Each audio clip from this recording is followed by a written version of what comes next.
சற்று முன்னர் வந்த முக்கிய செய்தியை நாம் பார்க்கலாம்.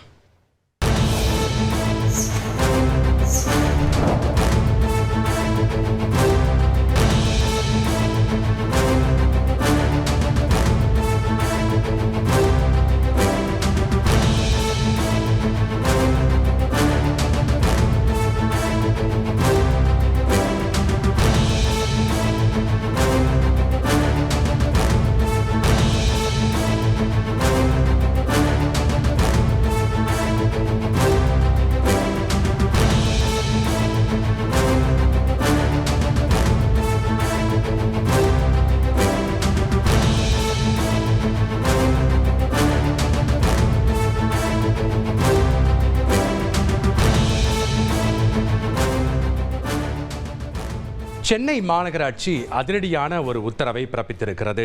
அதன்படி முக்கிய செய்தியை நாம் பார்த்து கொண்டிருக்கிறோம். கள விவரங்களை வழங்குவதற்காக இணைகிறார் செய்தியாளர் ராமச்சந்திரன். வணக்கம் ராமச்சந்திரன், அங்கே இருக்கக்கூடிய கள விவரங்களை பதிவு பண்ணுங்க. சென்னை மாநகராட்சி இந்த அதிரடி நடவடிக்கை எடுக்க என்ன காரணம்? அங்கே இருக்கக்கூடிய சூழல் என்ன? வணக்கம் ஜபாஸ்டின். சென்னை மாநகராட்சி மாமன்ற கூட்டம் திருமதி மேயர் பிரியாராஜன் தலைமையில் துவங்கியுள்ளது. குறிப்பாக இன்றைய மாமன்ற கூட்டத்தில் கிட்டத்தட்ட 200க்கும் மேற்பட்ட தீர்மானங்கள் நிறைவேற்றப்பட உள்ளது. அதில் மிக பிரதானமாக சென்னையில் கட்டுமான பணிகளால் ஏற்படக்கூடிய காற்று மாசுவை தணிக்க தவறினால் ரூபாய் 5 லட்சம் வரை அபராதம் விதிக்க தீர்மானமாக நிறைவேற்றப்பட உள்ளது.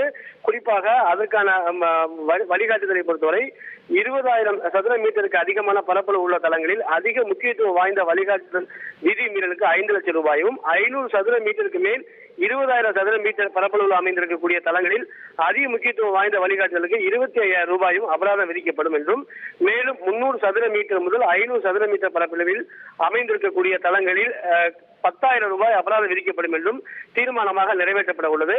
ஒட்டுமொத்தமாக 200க்கும் மேற்பட்ட தீர்மானங்கள் நிறைவேற்றப்பட உள்ளது. சரியாக 2 மணிக்கு இந்த தீர்மானங்கள் நிறைவேற்றப்பட உள்ளது. ஆகையால் சென்னையில் கட்டக்கூடிய கட்டுமானங்கள் முறையாக விதிகளுக்கு உட்பட்டு கட்ட வேண்டும். அவ்வாறு தவறினால் அவர்கள் மீது 5 லட்சம் ரூபாய் வரை அபராதம் விதிப்பதற்கான தீர்மானத்தை சென்னை மாநகராட்சி நிறைவேற்ற உள்ளது.